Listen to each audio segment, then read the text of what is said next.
Sí, amigos de Radio Shalom, continuamos con nuestro conversatorio del día lunes 18 de febrero del 2013.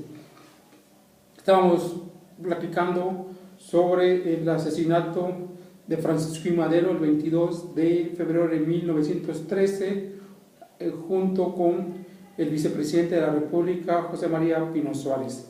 El Chacal, como se le conocía a Victoriano Huerta, había negociado con la Embajada de los Estados Unidos, con Bernardo Reyes, que también va a caer muerto en los días de la decena trágica, con Félix Díaz, el dar un golpe de Estado al orden constitucional que se había establecido en noviembre de 1911. Y vamos a ver, está todas las crónicas y los testimonios de cómo la intervención de los Estados Unidos a través de su embajador van a hacer posible que Victoriano Huerta tienda a esta lamentable traición que va a transformar la vida política de nuestro país.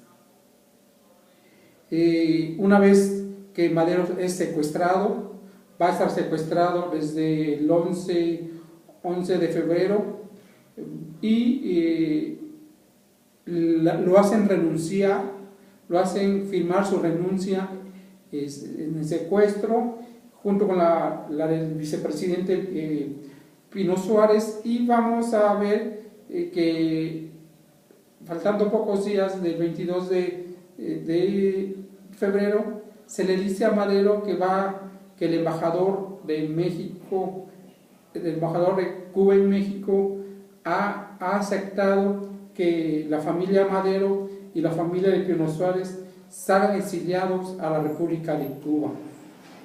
El embajador, en sus testimonios, en su memoria, efectivamente ha aceptado dar asilo político al presidente constitucional de los Estados Unidos mexicanos en la República de Cuba.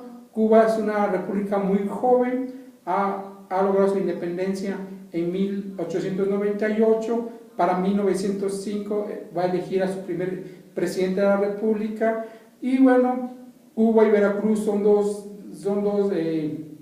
territorios que se los hermana la historia, el mismo Golfo de México, y era muy viable que Madero fuera al exilio cubano, igual que le pasó a San Rafael Guízar y Valencia en 1916, cuando sale de nuestro país, sale a la isla de Cuba. Es ahí donde en 1919 le anuncian que Benedicto XV lo ha designado quinto obispo de Veracruz.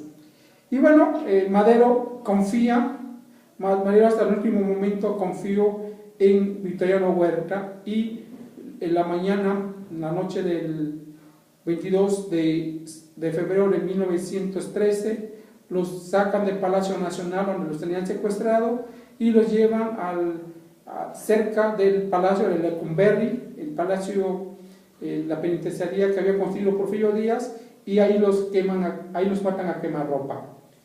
Francisco I. Madero ha significado para la historia de México del siglo XX el apóstol de la democracia, el hombre que se enfrentó al régimen, el hombre que se enfrentó a Porfirio Díaz, y que sus ideales eran para un mejor país.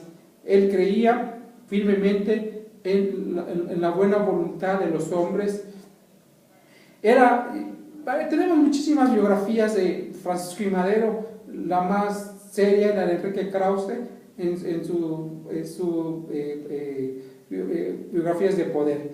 Y bueno, esta tarde también quiero mandar saludos a mis amigos del semanario Alégrate, a la familia Ortega, a Lila y a Luis Ortega, que esta tarde están laborando como siempre para el semanario Alégrate, y sobre todo acompañados por sus dos pequeños hijos que han crecido con nosotros. Saludos a Luis y a Lila Ortega y Ortega desde este espacio radiofónico de Radio Shalom.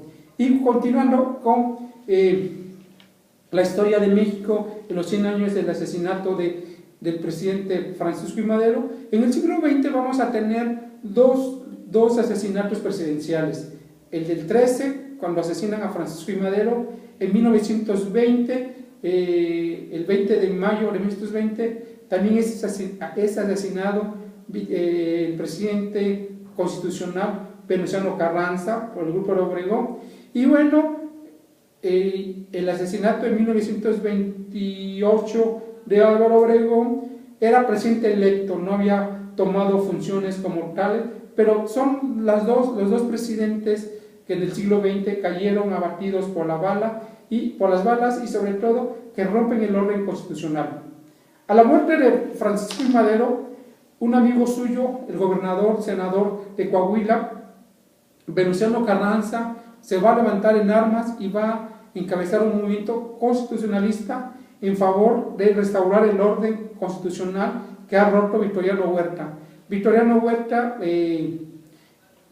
aparte de asesinar al presidente y vicepresidente, va a desaparecer el Congreso de la Unión, va a convocar a un nuevo Congreso, y en este Congreso que desaparece, ahí está Belisario Domínguez, el senador de la República por el estado de Chiapas, quien hace la denuncia del asesinato de Madero y que hay un golpe de estado, y Victoriano Huerta manda a asesinar a don Venustiano Carranza también en 1913 por defender el orden constitucional.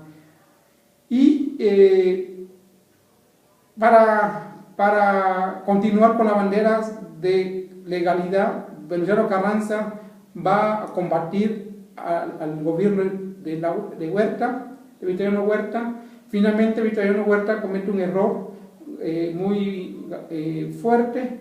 En lugar de comprar las armas a los Estados Unidos de Norteamérica, se las compra a los alemanes, y cuando el gobierno de Estados Unidos descubre esta traición, provoca un conflicto internacional entre Estados Unidos y México, la famosa invasión al puerto de Veracruz en abril de 1914, y eso permite que salga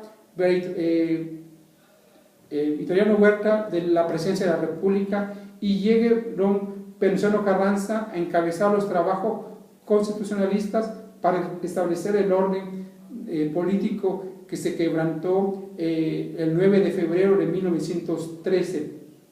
Ayer veía en los puestos de periódicos, La Jornada saca un número especial con motivo de los 100 años del asesinato de Francisco I. Madero.